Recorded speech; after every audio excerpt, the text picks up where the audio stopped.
So committee, we are going to go ahead and call to order the Senate Education meeting for today. And our purpose today is to work bills. And committee, I thought that we would simply start with Senate Bill number 31, and that is excluding USD number 207, Fort Leavenworth. And virtual school students from the capital improvement state aid determination. So we will call on our reviser for a brief overview, please. Thank you, Madam Chair. My brief overview is that Senate Bill 31 would exclude USD number 207, Fort Leavenworth, and virtual school students from the capital improvement state aid determination. And I'll be happy to answer any questions. Committee, I know we had this hearing just the other day. Do you have questions specifically about this bill? Senator Gossage. I do, and it's partially just because of my ignorance. I know education in the classroom, but anything that has to do with how all of this is paid for and funded, et cetera, I don't quite understand. So I would appreciate someone helping me with that. Okay. We're going to just go ahead and have Tamara, if you can explain what impact it has having Fort Leavenworth in that factoring for capital improvement. Thank you, Madam Chair. So the way that capital improvement state aid works is you kind of start with the district with the lowest assessed valuation per pupil. And for every other district, for every $1,000 in AVPP above that lowest district, the state aid percentage is reduced by 1%. So Fort Leavenworth, because it's on a federal base and it can't issue bonds, will always kind of be at the bottom, and other districts are up here. Fort Leavenworth will always stay here, and other districts will continuously kind of move away from Fort Leavenworth. And that will change the amount of state aid that they receive for their bond obligation payments. And so by removing Fort Leavenworth, who can't issue bonds anyway, it sort of keeps everyone spaced out and receiving the proper amount of aid.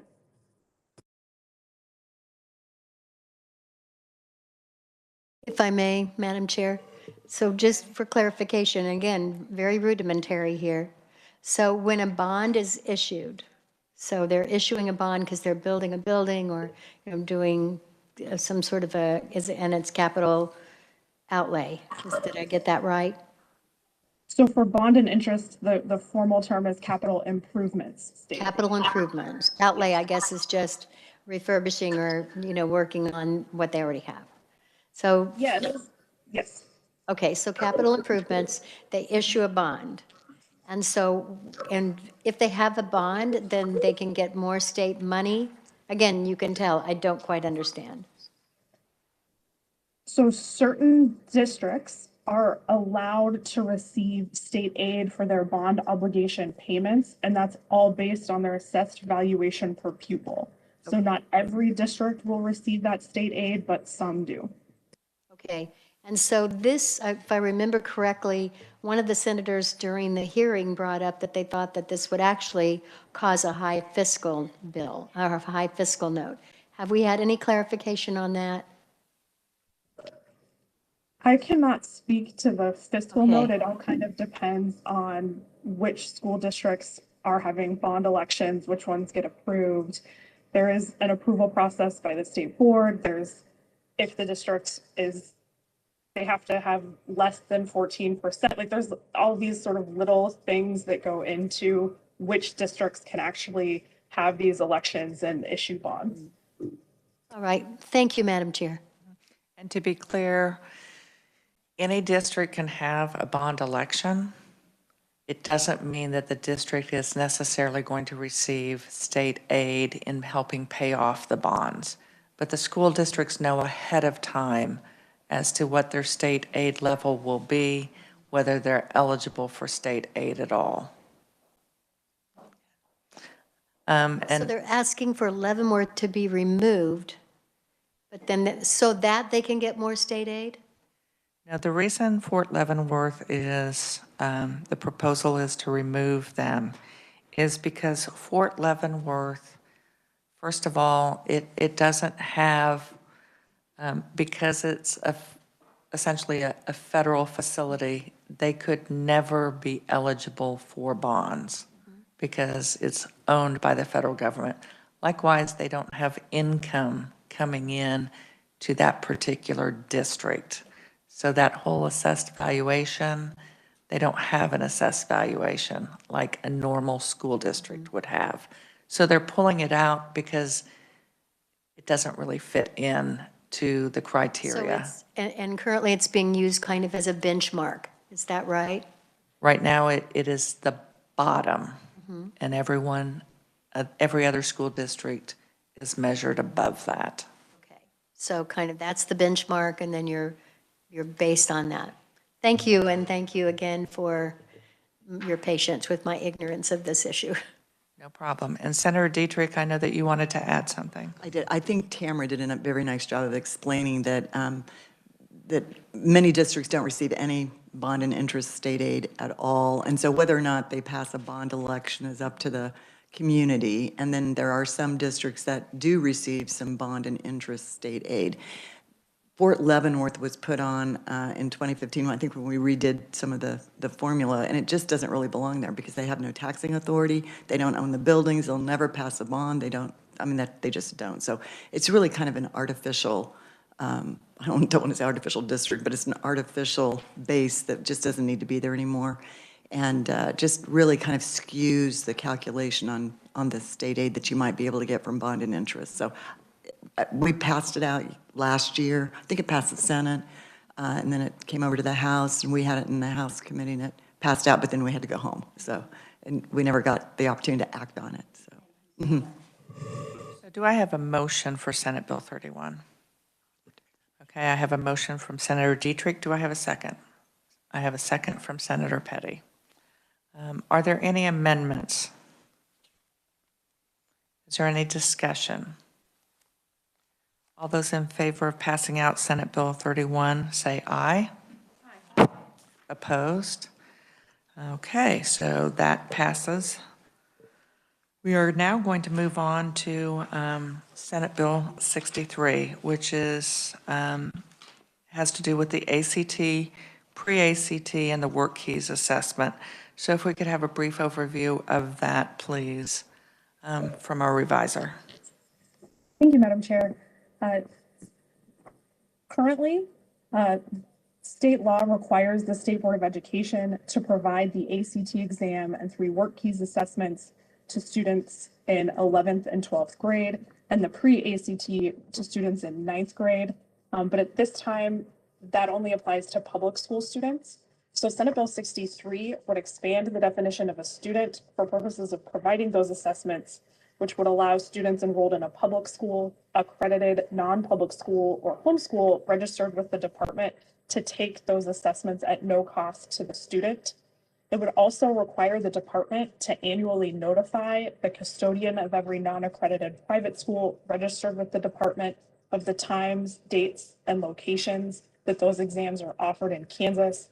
And then lastly, the bill would require the department to prepare and submit a report to the Senate and House Committees on Education that would include the aggregate exam and assessment data. And I'll be happy to answer any questions. Committee, are there any questions? Senator Gossage. Not a question per se, but a comment. I've received a lot of emails about these. You guys may have also, from homeschool parents, et cetera, that I felt like didn't quite understand. They were concerned about reporting that they personally would have to do or the school would have to do. And unless I'm misunderstanding this, I don't think that that's how it works. I think they're just offering them an opportunity. They don't have to do it, to be able to have this free ACT that's offered to students in public school. Did I get that right?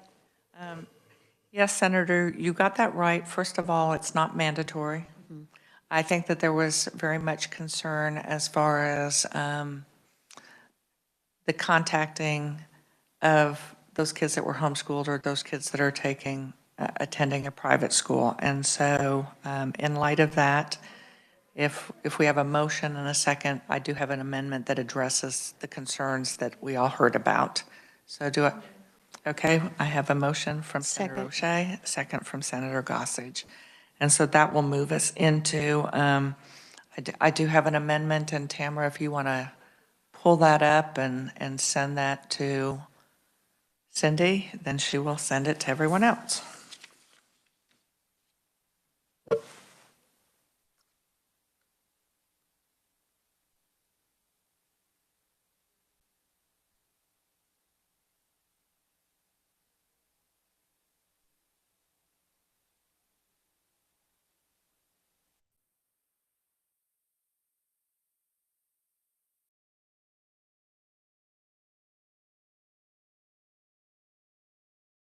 Loud reporter in the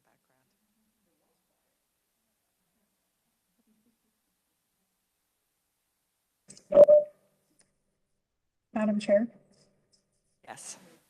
would you like me to share the balloon on the screen? Yes, please.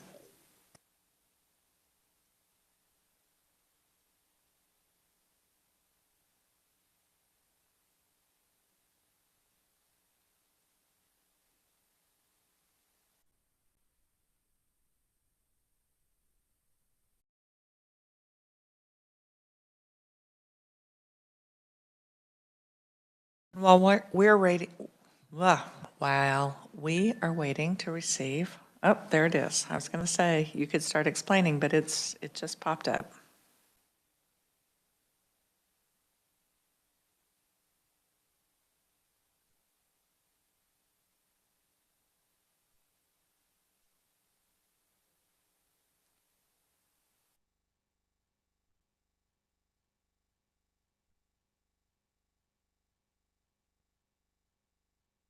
So, what the amendment does, it says the Kansas Department of Education and each school district shall annually notify the official custodian of every, Madam Chair? yep, I'm reading it wrong, so you read it. You Yep, got it. So the first thing you'll notice, you can see hopefully the red lines starting in line 18. This would remove the requirement that the Department of Education notify those homeschool parents of the times, dates, and locations of the exams. And instead, it would require the Department of Education and each school district to publish on their website that information on the times, dates, and locations of the exam. And in addition to that, it would add a subsection. It would also add a statement that on those websites, it would include information for students on how to actually sign up and register for those exams. And then the second part, if you see on subsection C in that bigger balloon, it would just clearly state that participation in these exams is optional and nothing written in this section shall be construed to require any student to participate. So it just sort of emphasizes that it is optional. there we go. Thank you, because the red doesn't show up on my laptop. So that makes it clear. Questions about the amendment? Senator Petty. Thank you, Madam Chair. The only question I have is in the first bullet where it says the Kansas Department of Education and each school district. I'm a little confused because I might be wrong, but I don't believe that every school district offers it on the same exact date. So I would find that on the Kansas Department of Education that could be confusing. Actually, the testing for the pre-ACT, ACT, and work keys that are paid by the state are all administered on the same day. Senator Erickson. Oh, I'm sorry.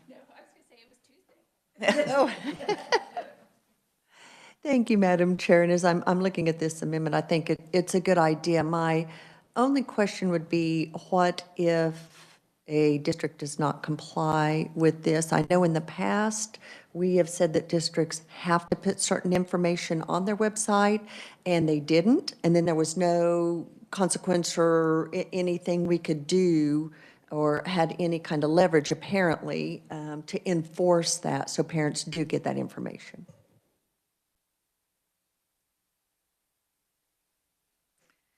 I appreciate that comment. I think that that continues to be a bit of consternation for all of us when compliance isn't there, whether it's schools or people driving the speed limit or whatever it might be for laws that we pass. I'm not certain that we have teeth on this. It is simply going to be a school district that is not willing to serve the community in that way. I think it does help us from the standpoint that by passing this, the Kansas Department of Education is going to notify. I think it gets back to, as legislators, we do spot checks to make sure that our school districts are complying, and if they're not, contacting leadership in the school district to say, I'm not seeing this yet, can we make that happen? Senator Petty. Thank you. And I would just add, as we, and this would be true for any website, but as we demand, which we have done more and more to be on school district's website, it does make it more and more difficult for people to locate it because there's just that much more information that's there. So you could say it's a double-edged sword. You ask for it, and then it does take a lot more looking. So somebody who's saying something might not be there, it actually is there. It's just, I think someone actually went through, maybe it was Mike O'Neill, went through a steps of trying to find something. Well, we created the monster, and so, that's just the way it is. Yes, Senator Sykes. Thank you. I appreciate the question. And I also, based on the emails that we receive from people saying we have access to this, I feel confident that they're going to get the information out there because that was what I was hearing from all those emails where I don't need this because I already know how to do this. So I think we are trying to make it easier. And I think many of those parents were responding to the testing that they pay for, that is on throughout the school year, and they do know how to access that. I have heard from families that we've never had an opportunity to take the pre-ACT test or would have to pay to take the ACT work keys at a community college, and this gives that opportunity. So, any other? Yes, Senator Gossage. So most of the emails that I received were from homeschooling parents, and so how would they know if their child isn't in the school district that this is available to them? They will know by the publishing of this, and it's, I have to tell you that quite frankly, it's, I think, impressive how connected homeschool families are. They actually work in consortiums with each other, and so I have a feeling that once these dates first get published, that will The be school district websites, on the school district as well as the Kansas as Department well of as the Ed. Kansas Department. I'm fine. Because again, it will be the same date. So pre-ACT is in the fall. ACT and work keys will be in the spring, and it's, And the state website clarifies that anyone can sign up for these. Sounds good. I will move my amendment. Second from Senator Dietrich. All those in favor say aye. Opposed? Amendment passes. Do we have any additional amendments? Okay, do I have a motion to pass out Senate Bill 63 as amended? I have a motion from Senator. Madam Chair, I move that we pass out Senate Bill 63, thank you, favorably from committee, Do I have a second? I'm sorry. as amended.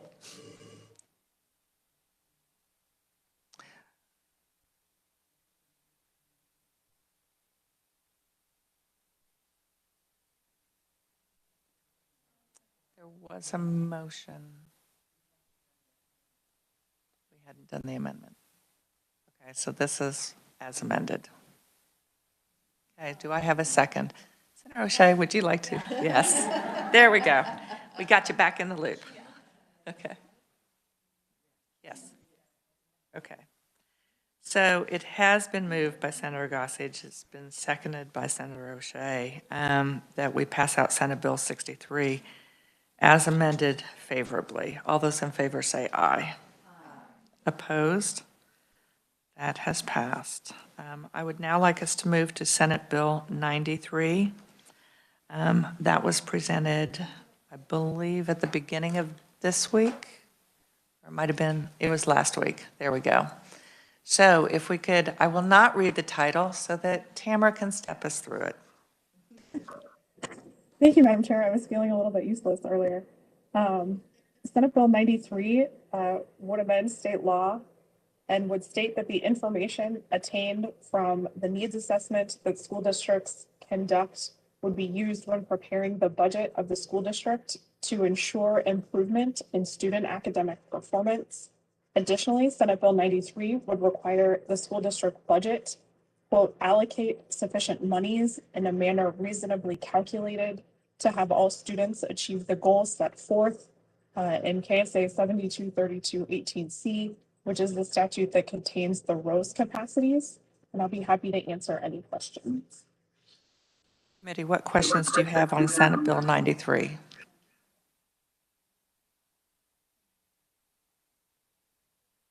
Do we have any questions on Senate Bill 93? I'm not seeing any. Do I have a motion to pass out Senate Bill 93? Okay, I have a motion from Senator O'Shea. Do I have a second? I have a second from Senator Erickson. Is there any discussion on this bill before we have a vote? Senator Petty. So comments have been made about other bills, about the necessity of them, and so I'm having trouble understanding the necessity of this bill. We have a state budget for education.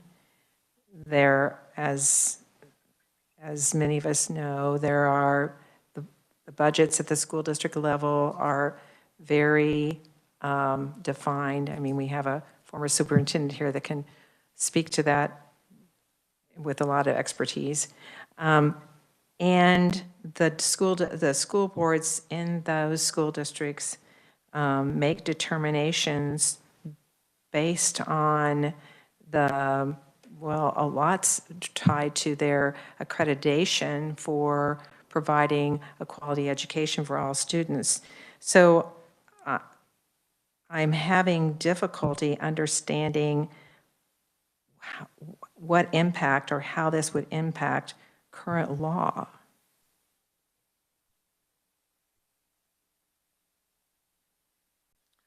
Well, I guess when you look at, I think if you reflect on the testimony, part of what was shared is that in statute, each year the Board of Education of school districts shall conduct an assessment of the educational needs of each attendance center. And part of what was shared in testimony was a survey of school districts and school board members, and that they were unfamiliar with any type of assessment of educational needs occurring for each attendance center. I know that there was some discussion about how many school districts were using that zero-based budgeting, so starting from the bottom and building up. And what was shared with us was that the language of when preparing the budget of the school district to ensure improvement in student academic performance. And that was taken from the budget booklet that is available through the district or from the State Department of Education, and that the budget of the school district shall allocate sufficient monies in a manner reasonably calculated such that all students may achieve the goals set forth. So it is simply, it was brought to us as a means of bringing light to what that process should be. And I think that this is what I would refer to as a bully pulpit piece of legislation, that it allows community members, parents, taxpayers, legislators, school board members to kind of pivot to it and say, okay, this is what we should be doing. Where are those documents? Can we assure that that's how our budget is meeting those improvement in student academic performance goals? I would certainly welcome anyone else to chime in. Senator Gossage. Thank you, Madam Chair. That's exactly the way I read it, that they're just giving more details about what they mean when it says that they shall be used by the board when preparing the budget, and go on to say to ensure improvement in student performance. I think it's just adding more details to that original statement. Any other questions? Senator Sykes. I just have a comment, and I understand the intent of this. I don't feel it's necessary. I am able to get this information from my districts, and some of the language I think is very broad and just concern, to ensure improvement in student academic process or performance. We all want that, but I also know that there's also metrics where there are high achievers, and how do you decide that they are receiving that academic performance? So I think there's some concerns and some unintended consequences. I will not be supporting it, but just wanted to share. Okay. Any other discussion? Senator Petty. I think one of the things when this kind of language negates poverty, and poverty will always be a number one factor. It may not be in the number one factor in all the schools you represent, but it is in mine.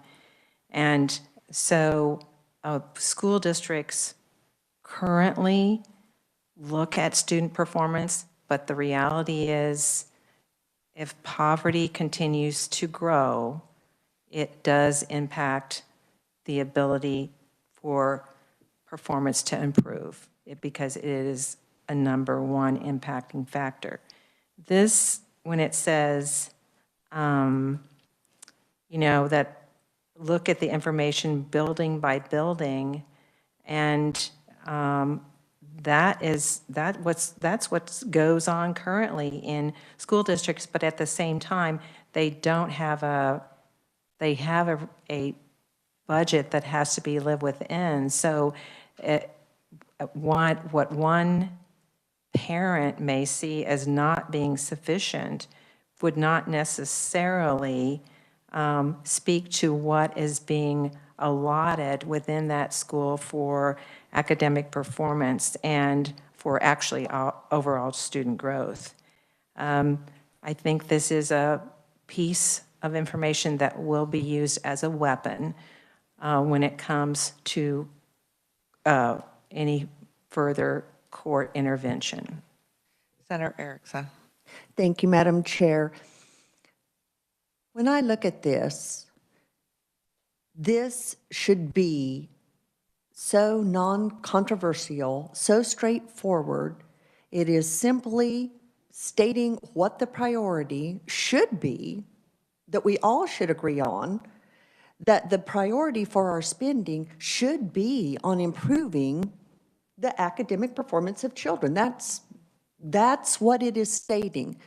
It's providing clarification as to that's where the priority should be, that these are the documents we should have, that parents understand very clearly that this is the priority, that it's available not by having to go, yes, the information's out there, and as we've talked about before, trying to dig and find and piece together, this streamlines that process. It states it very clearly and concisely, provides some transparency and prioritization as districts and communities look at their school budget. I guess I just failed to see why every district couldn't be going, of course, we do that already. This is just clarifying it. Thank you, Madam Chair. Senator Dietrich.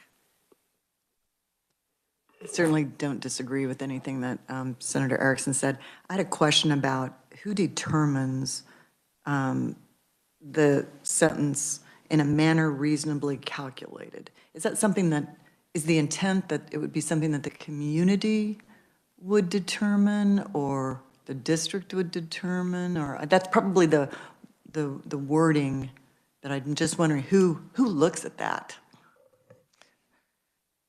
Go ahead, Senator Erickson. I believe, correct me, Madam Chair, that is the verbiage directly out of the budget handbook that school districts receive. I think that's where it came from, so it's keeping it consistent, shouldn't be anything, new or to districts. Very good, thank you. Senator Petty. I just have one other thing to add.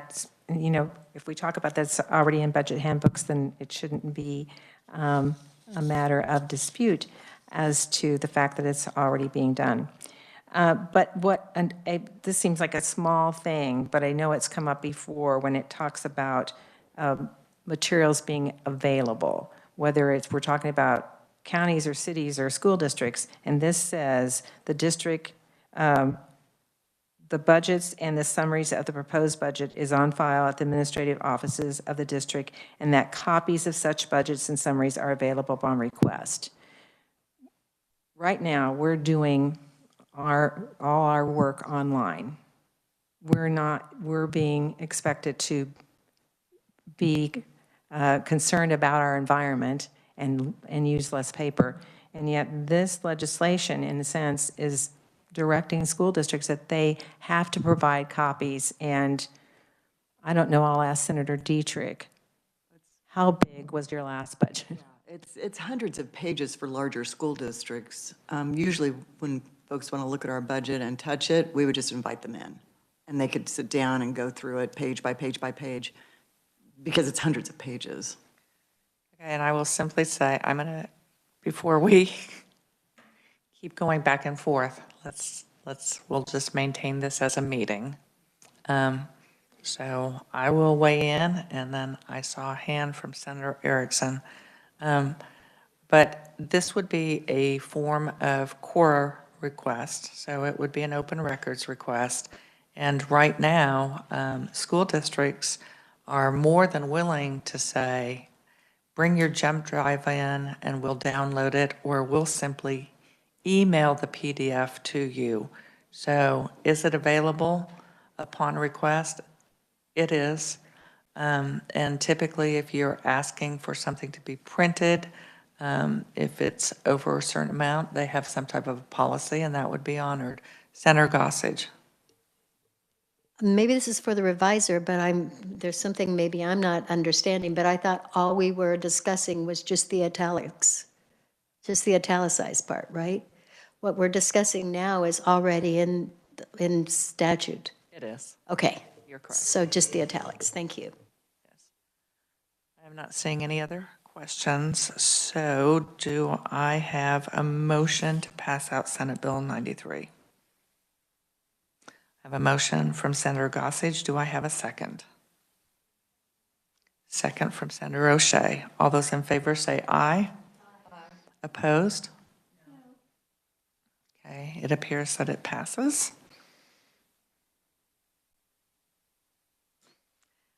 I would like us now to move to Senate Bill 173.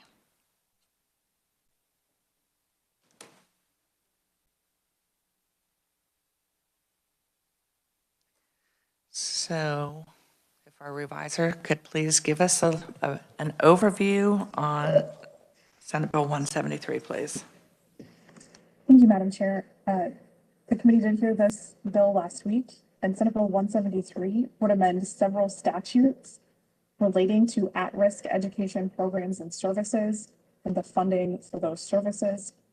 The bill would explicitly state that at-risk programs are to provide additional opportunities, interventions, and instructions. The bill would also list in statute the criteria for students to be identified as eligible to receive at-risk services. The bill would extend the high-density at-risk student rating, whose sunset expired last year.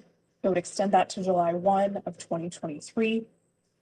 The bill would allow at-risk money to be spent on providing at-risk instruction, professional development for teachers. It would require the state board to publish its list of approved at-risk educational programs, and it would also allow for provisional at-risk programs. And the bill would also require local school boards to report to the state board on its at-risk programs. And then finally, it would require the Legislative Division of Post Audit to conduct a performance audit of at-risk education expenditures during calendar year 2022. And I'll be happy to answer any questions. Committee, what questions do you have on Senate Bill 173? I'm not seeing, oh, yes, Senator Gossage. On page 2, what are we striking? May I ask the revisor? I see it's stricken, but I don't know what that is. So that section, that's a great question. That section is actually the citation of the Kansas School Equity and Enhancement Act, which is the school finance formula. And the way that it was originally written, it listed the range of statutes that are included in that act. And because if you look on page 1, there is a new section, we would have to account for that new section. So every time we amend the School Equity and Enhancement Act and add a new section, we'd have to come back and add. So what this striking does is instead of doing that, it strikes a listing of the numbers and just lists the very first statutory number in the act and says at SEC to pick up every single one. So that way in the future, if we have new sections that are added to the act, we don't have to amend this section every single time. Thank you for that explanation. Thank you, Madam Chair. Senator Petty. Was Senate Bill 173 the one that was the suggestion from Post Audit that sunset date be extended? That was a part of that, yes. No, I extend it beyond 23, extend it to 25, I thought.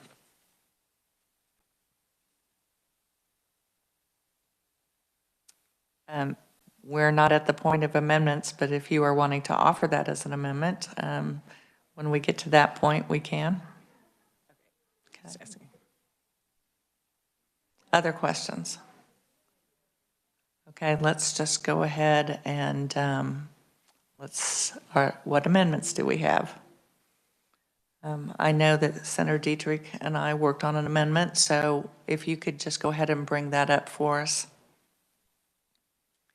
And committee, it is going to impact page 1, line 33.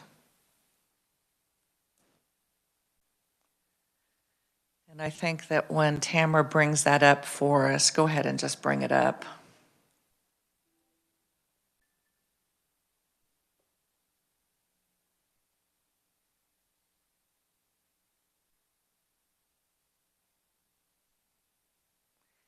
And Tamara, if you will simply read to us what is being added in that balloon.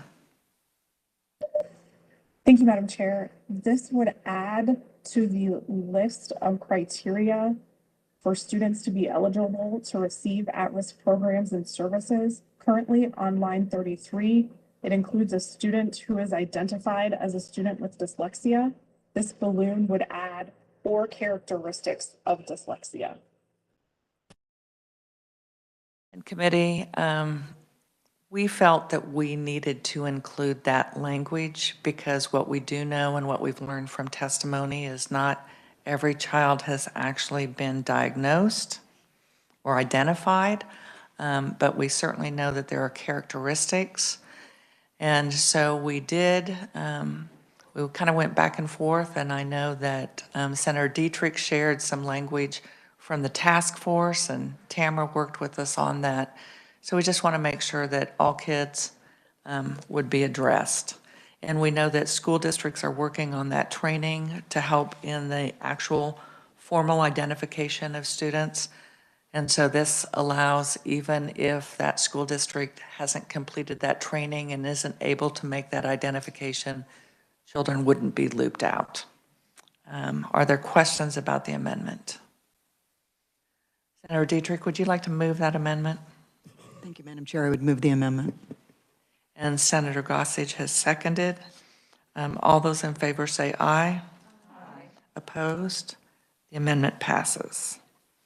I have an amendment that is larger. And so we will need to have, not only for Tamara to pull that up for us, but also for her to email that to Cindy, who will email it to us.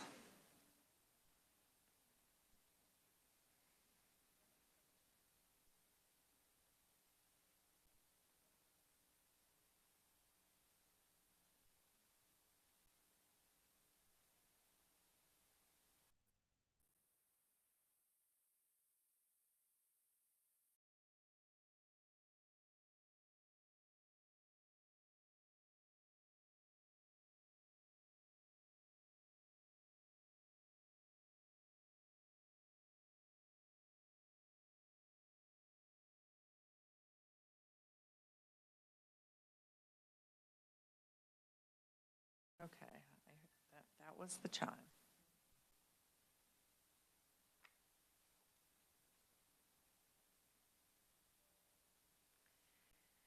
And if we could, please, Tamara, if you could step us through these, since my computer doesn't recognize the redlining, that would be helpful. Yes, of course, Madam Chair.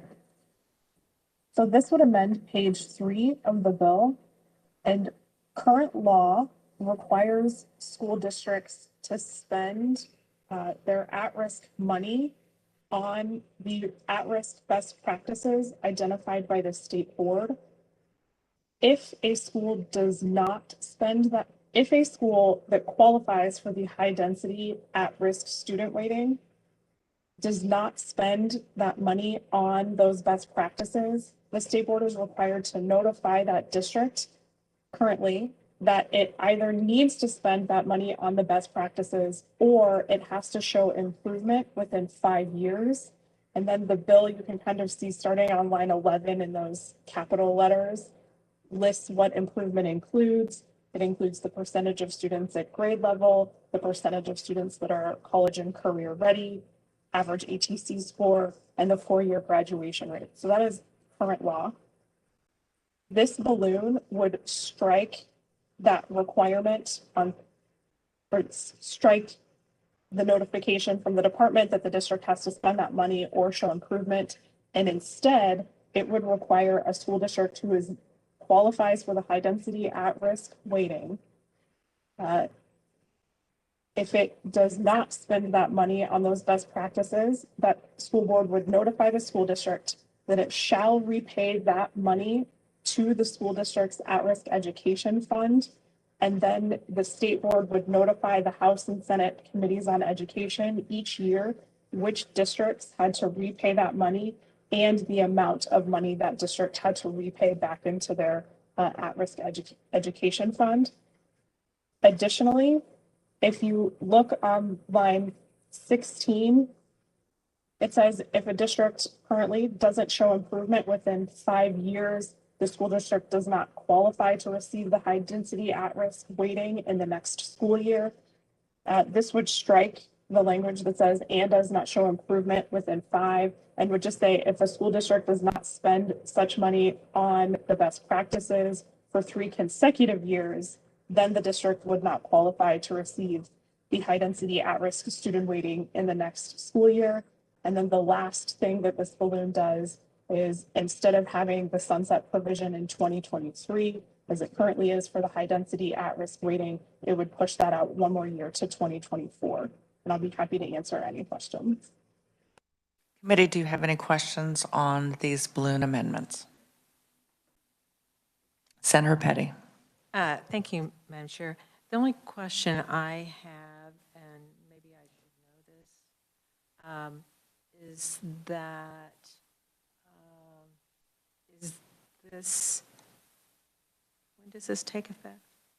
I'm sorry. When does this take effect? It takes effect, hang on. Takes effect and force from after the publication of the statute. So, okay, in the statute. Okay. Senator O'Shea. Thank you, Madam Chair. So A, B, C, and D in lines that's being struck out.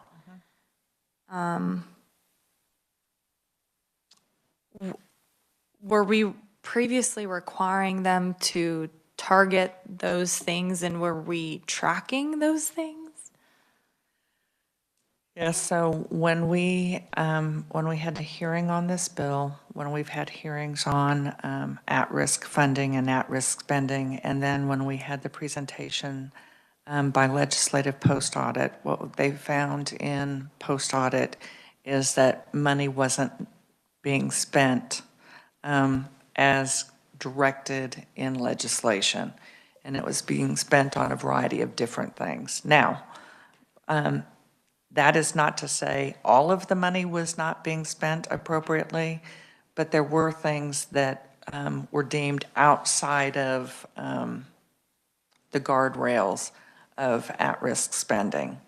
And so what this does is it makes it very clear, and I'll tell you, one of the reasons that I was willing to strike A, B, C, and D is because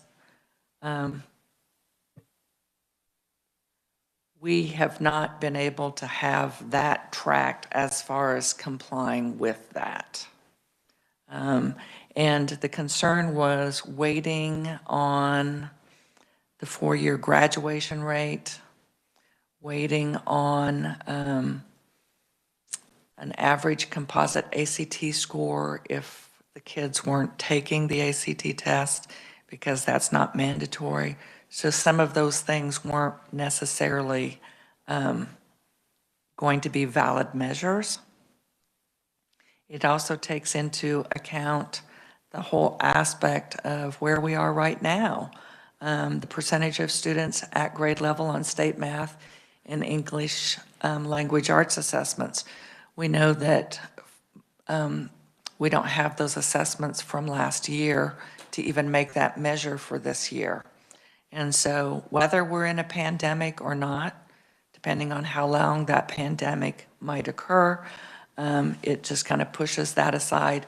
And what we really want is the funds that have been set aside for at-risk education are going to be used for those kids that on page 1, that is the checklist. Students shall be identified as eligible to receive at-risk programs and services if they meet just one or more of that criteria. And so we want to just help school districts focus on, here's the criteria. We've even added a criteria, which is in response to concerns we've heard from them about how do we address dyslexia. So it's responsive to what districts are wanting.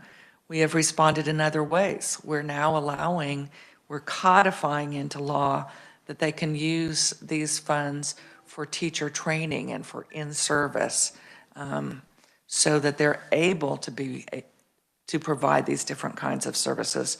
So that is all fits in with that other, when we made that recommendation on funding for the budget.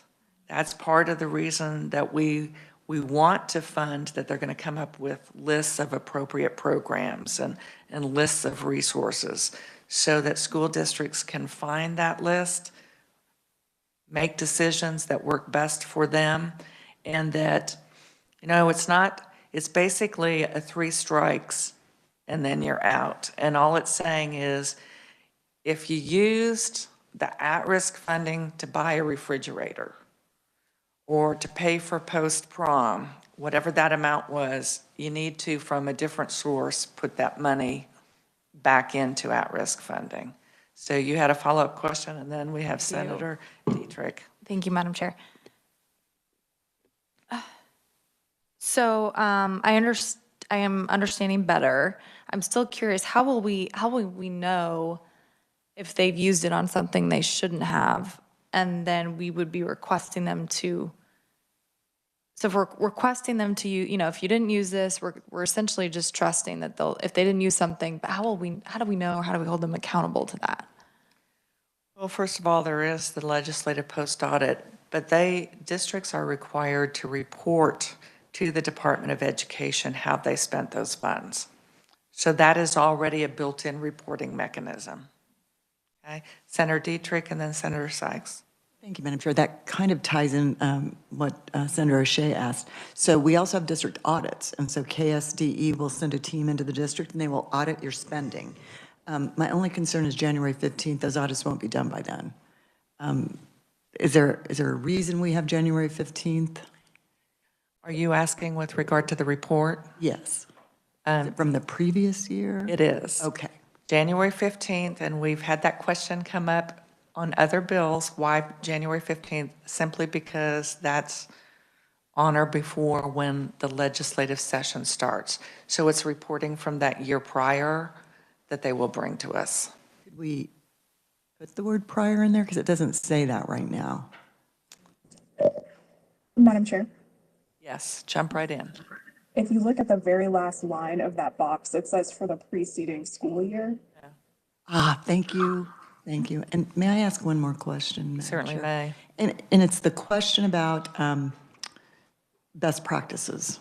Can you just clarify that for me? Because the What Works Clearinghouse doesn't have all the best practices that have been identified, like JAG, K, and, you know, those kinds of things that we've talked about in the past. Could you help me with that? We can, and I think actually our revisor can, because I think we do have language in other areas that identifies best practice. In fact, I think am I right that it's starting in section 1, the new section 1? So that does mention the best practices. If you look on page 4, kind of starting in line 15, subsection D, that whole subsection deals with the requirement that the state board identify and approve evidence-based best practices. So the requirement is on the State Board of Education to determine which programs and practices meet their criteria for evidence-based practices. Senator Sykes. Thank you, Madam Chair. My question was on those same lines of those best practices, because I know the clearinghouse did not always have those up to date. And I guess some of my concern is I know some of these programs, you know, and we're looking at reducing class size, and I think of some of the issues in a nurse who has helped an at-risk student, and it didn't necessarily fall into that program. And I know as you and I traveled this state with the bullying task force, I think there were lots of programs that have helped at-risk students. I'm thinking particularly of the one high school that on Wednesdays they had a pizza party and they put their phones away and they had games, and I'm seeing the community involvement and much more the reducing absenteeism and things like that.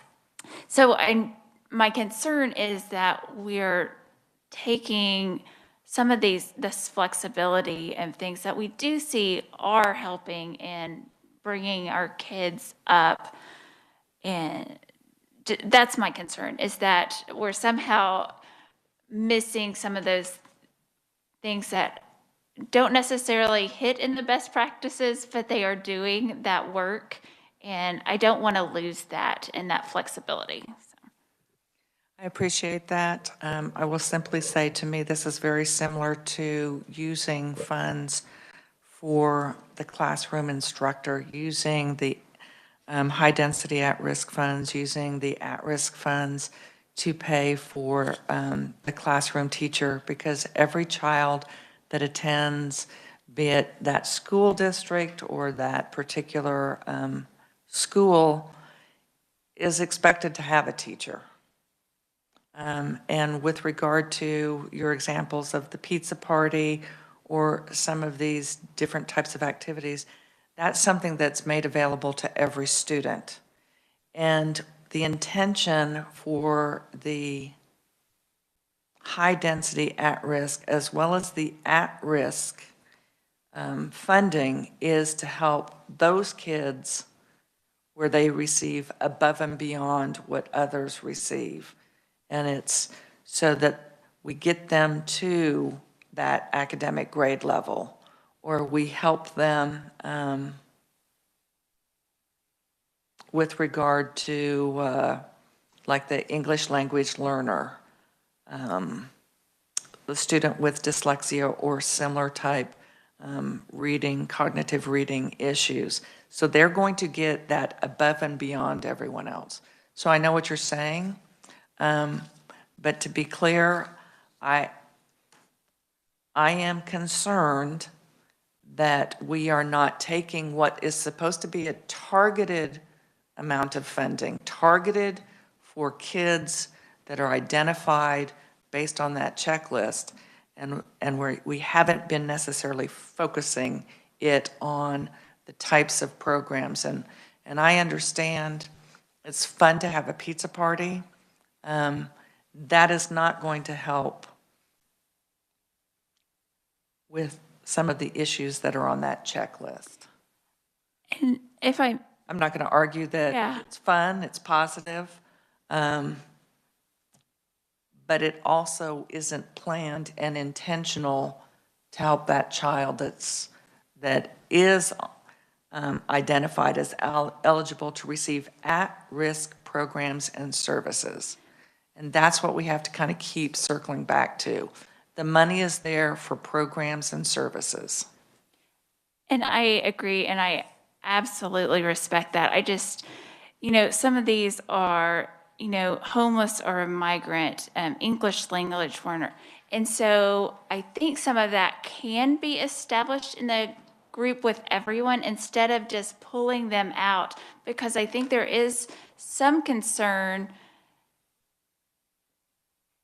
that by always having them separated or in a different classroom, that we're missing part of that connection with others. And I think that is an important part of learning. So I absolutely agree, but I feel and I look at this with my own kids, they're in the gifted class, and I want them to get those services too, but I don't want them isolated just with kids who think and do things like them. I want them to see struggles of other kids and to appreciate that, math comes very easily for one of my children and it doesn't for the other. And so there's an importance of being together and how we can accomplish some of those at-risk things by working in the community and together instead of just making sure they're always pulled out for those services. I absolutely agree, and I think that there are programs and there are services that can be provided that don't have to be pull out. There are enrichment opportunities, but quite frankly, some of the most effective, the JAG-K program, the after-school programs, the summer session programs. We had testimony, I think, the other members of the committee won't remember this, but I believe you do, when we had superintendents coming in and saying, here's what we did. We created a summer academy.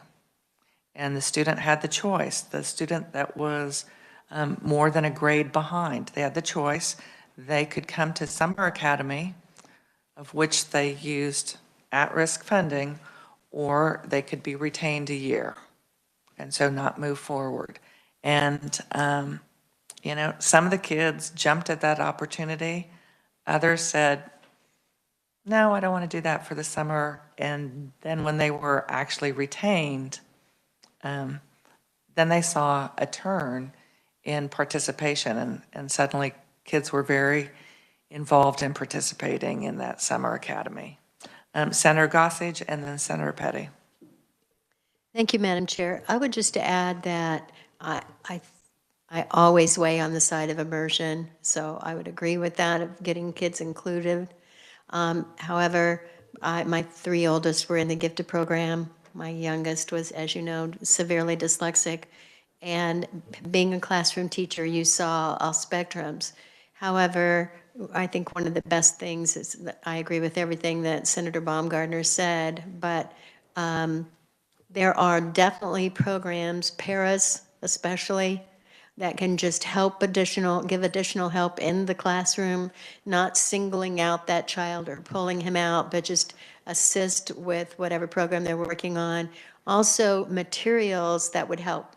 Maybe the other kids don't need hands-on things to understand math, or maybe they don't need another approach, or they don't need an extra workbook to go home that they can work on at home. But these things could be purchased by the school district to be able to help. And oftentimes that money is not used for that. Sadly, it just kind of flows into the general fund and is not really used for the purpose. So I appreciate that we're trying to say, please use this money for what it's purposed. Senator Petty. Thank you, Madam Chair. And it's taken me a little while to digest this amendment, but I actually support this amendment.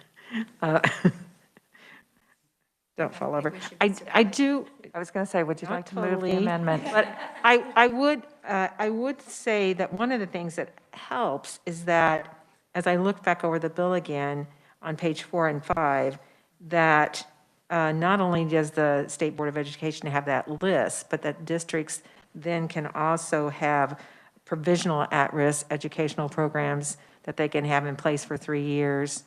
And so as we know, there are things that districts try because they see that they're working well with the population that they have. And it may not specifically fall into what's on the State Board of Education's list, but this gives them the opportunity to do that without being penalized in any way. So I think that, that causes me to have a little more comfort because I know that districts are all looking to provide the best opportunities for all the students they have. And it might be that they decide to do something like, I don't know, Pizza Wednesday, whatever, and they find a way and they have it all planned, and there is going to be that opportunity for particularly those that are at risk to come and participate in a very streamlined manner, but it would require them to be tracking and sharing that, but it has to be very intentional, planned ahead of time, tracked, and response. Senator O'Shea. Thank you, Madam Chair. So I understand at-risk being to the specific student. High-density at-risk technically, correct me if I'm wrong, but would mean a classroom or a school where there's enough at-risk students that it's simply high density. And so the money there spent on the entire classroom is allowed, right? With the high density you're talking about, or does that still only apply to, even if you're high density, does it only apply to the students that are at risk? The high density funding is for, we expanded it. It used to be school districts that had to have a certain level of low socioeconomic families, having filled out that proxy for free and reduced. But we did change it, and what we added is it could be a school district that wasn't eligible, but they might have one or more schools that had that high density. And so they do receive that funding, but we want to make sure that that high density funding is applied in that school. So it's actually 2 layers. So there's at-risk funding that they receive, and then there is the additional high density funding. Senator O'Shea. Thank you for allowing the follow-up. So within that school district, the high density would just follow the school deemed as high density. Correct. If that was a situation where it wasn't an entire school district, but it was just maybe 1 or right. 4 or 5 schools. And then from there, it doesn't have to go. So if you have a classroom of 20 and 18 are high at risk, but 2 aren't, it wouldn't have to be distributed again, would it? No, but it gets back to it's services or programs that the children that fit that checklist that they have. And so, and I'll use as an example, is identified as an English language learner. And so school districts that have English language learners might have in that classroom an instructor that is, that has that certification as an ELL instructor, because there is such a high density of ELL kids, or it may be a separate pullout for those kids. So it is, again, the school districts have that flexibility, and it depends on how they are addressing that within the school district. Senator Sykes.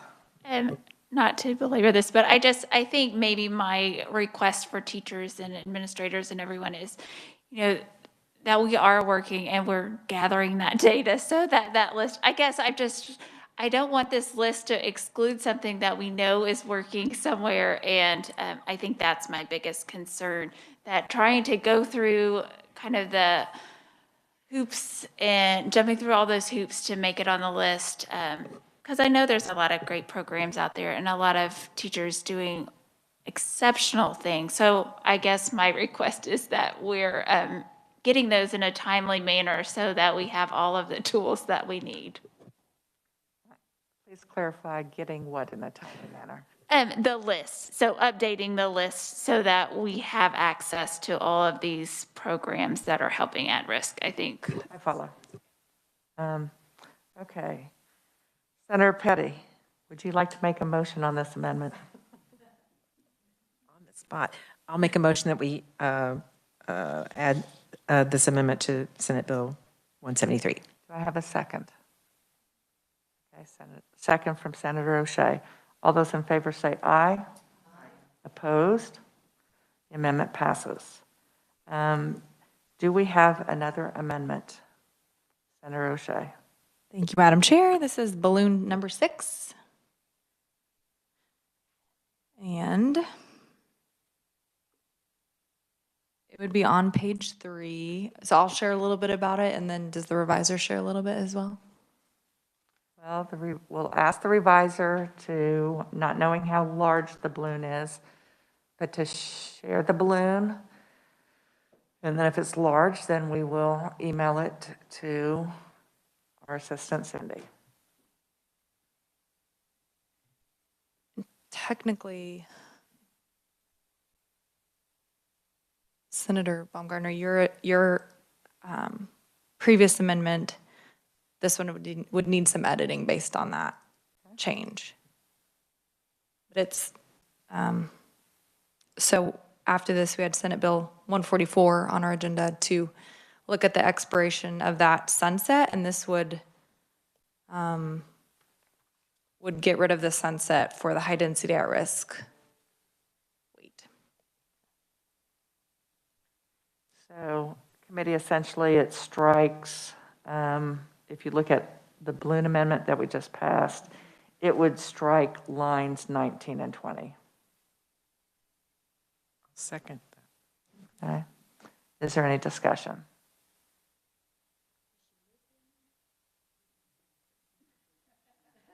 No, she move the introduced the amendment. Second. No, she said she had an amendment, so I didn't know if there were questions. So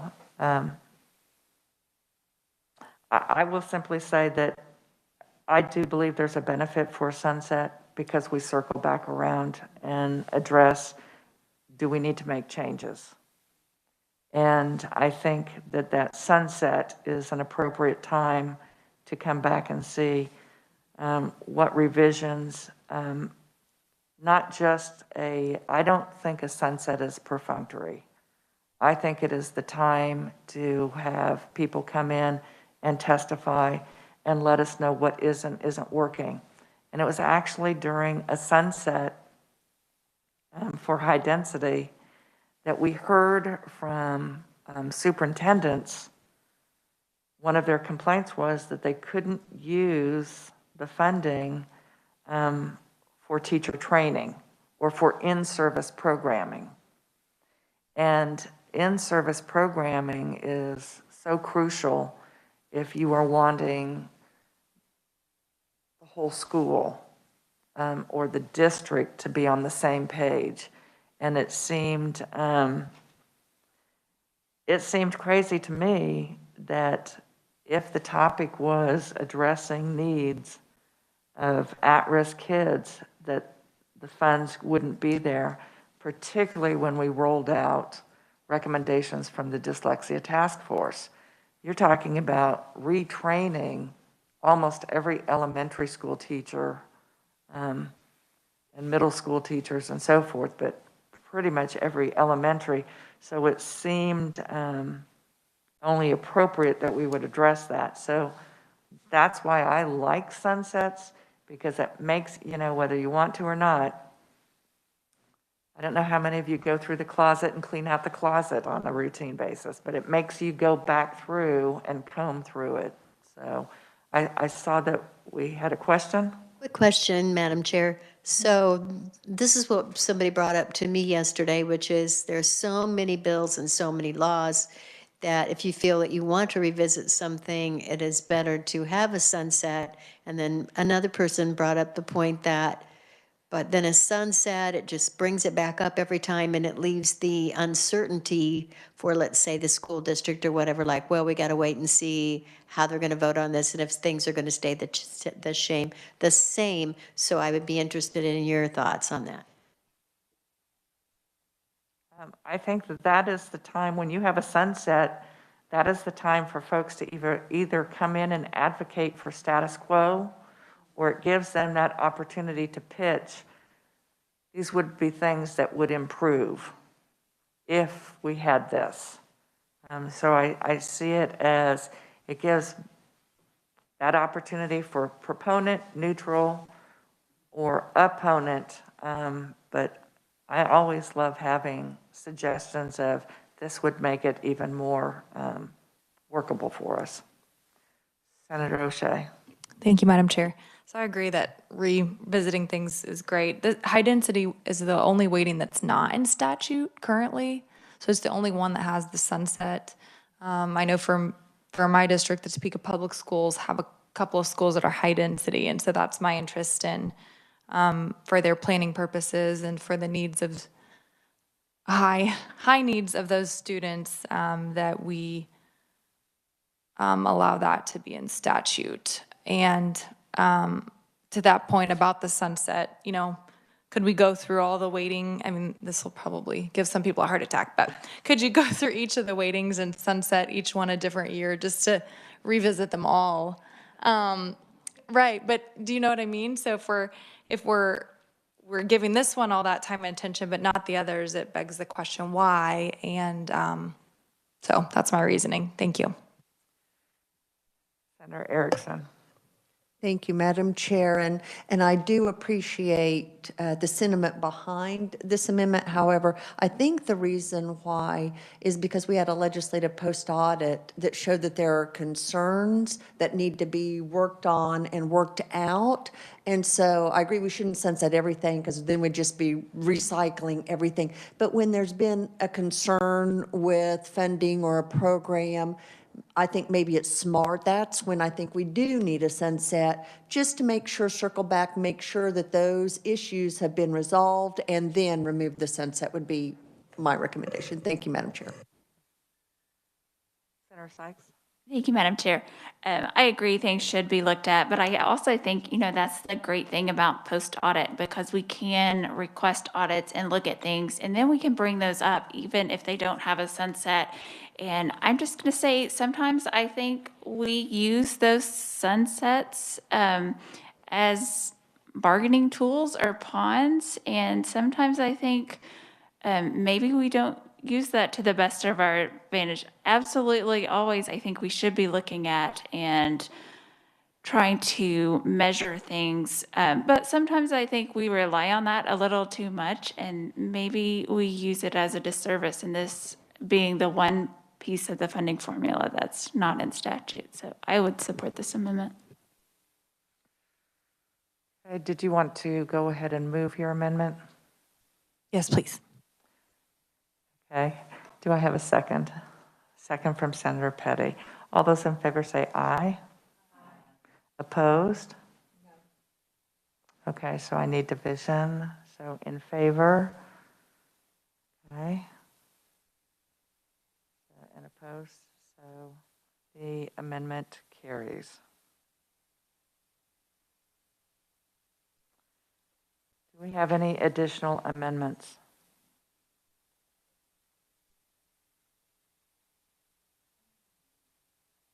Yes. So I don't have an amendment. Everybody say yes. Okay. But I did have a question. As I look at the page 8, and, You had mentioned the dates earlier, right? okay, but there was a date change, May to 24. And then I'm noticing that this performance audit should be conducted during the calendar year of 2022. So this always brings me a lot of concern when we have some sort of audit going on almost immediately after changes that are made in legislation. I did not ask for an amendment for this, but I certainly think that these dates should be moved back a year from 2022 to 2023, and then the reporting will be done with 24. Then it would also have consistency with the amendment that was just made by the chair that put in the date of 24 as well. So I guess I could offer that as a conceptual amendment.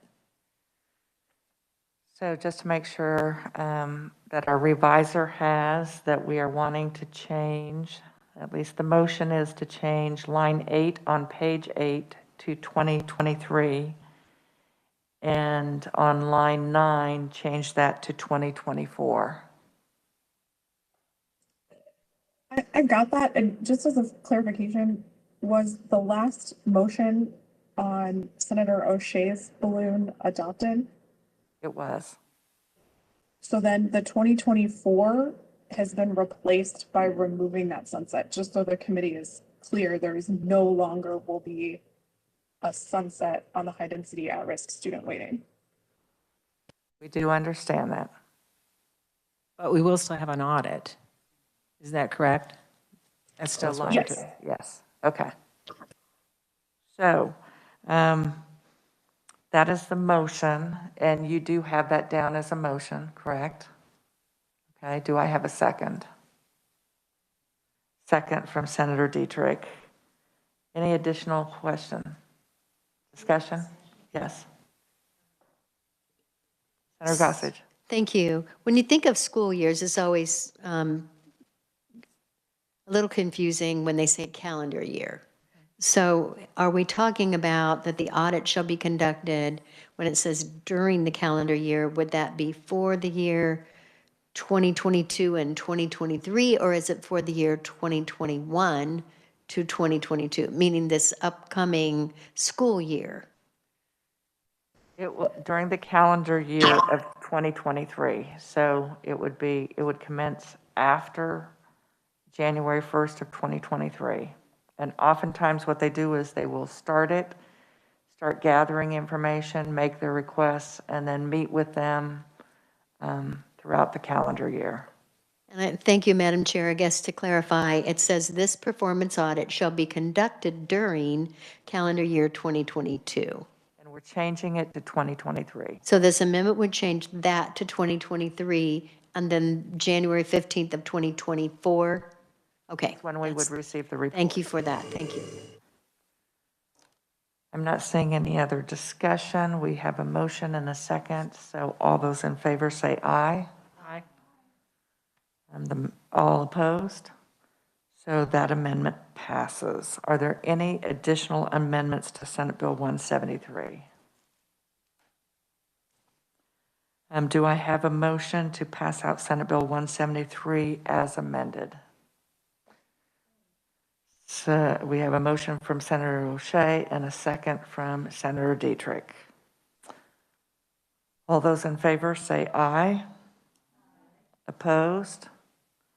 Senate Bill 173 as amended passes out favorably.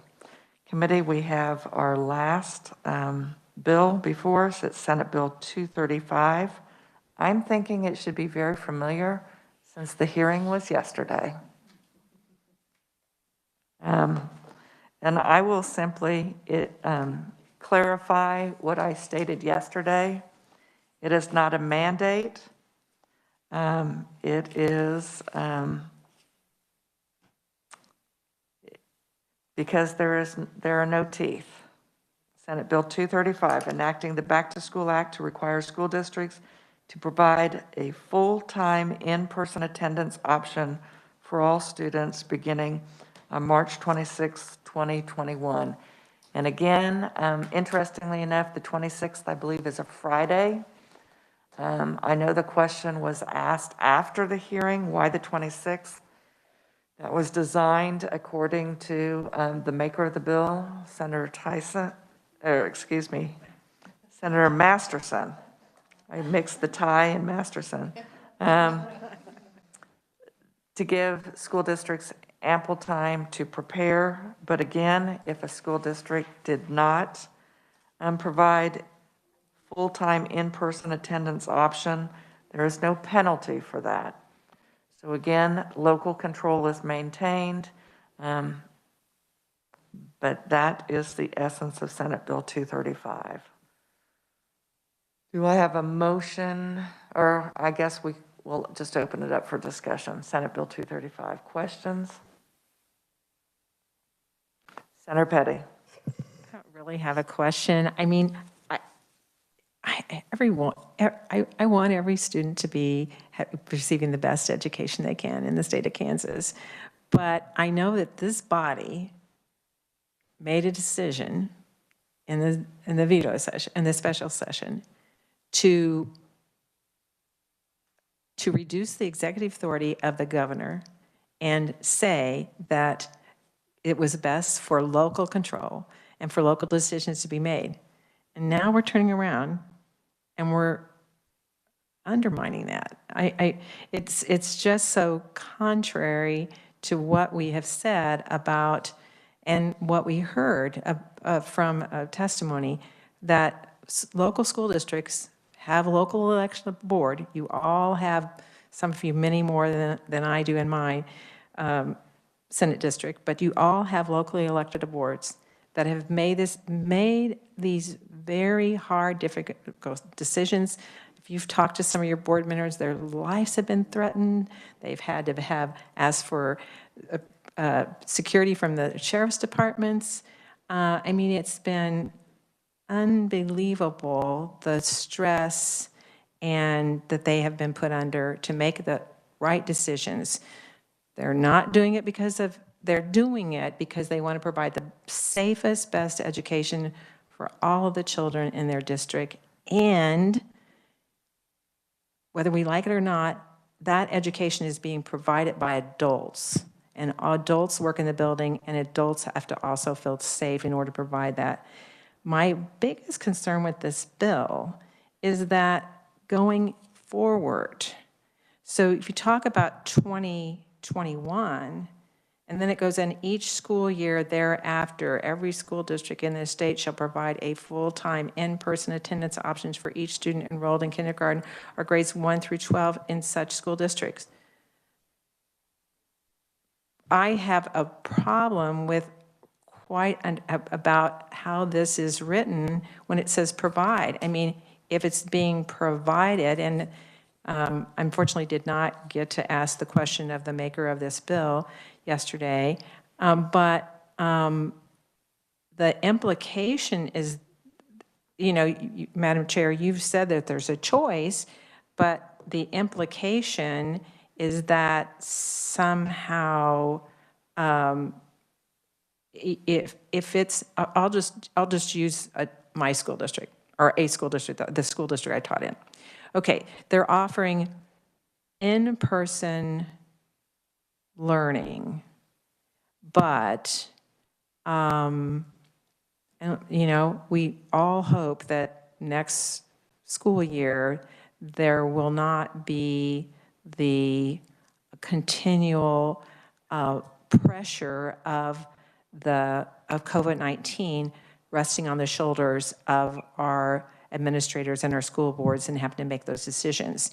And that staff, whether they're in the classroom or in the building, will have made the decision to get the vaccine. But if you have an outbreak in a building, and buildings and school districts are doing this right now, they're shutting down a classroom for a period of time in order to accommodate. Would that then violate what's said in the bill right now, or not? You asked me this question yesterday. I thought I answered it.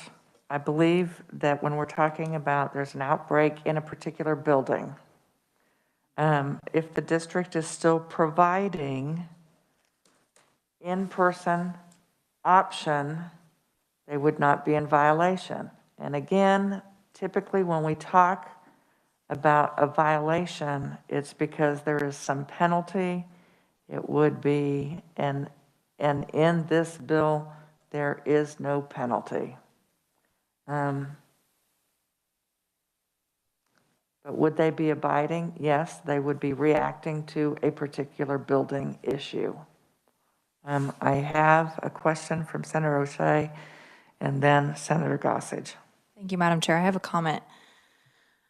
I keep hearing the words protection and safety, and it's all about, it's all focused on COVID-19.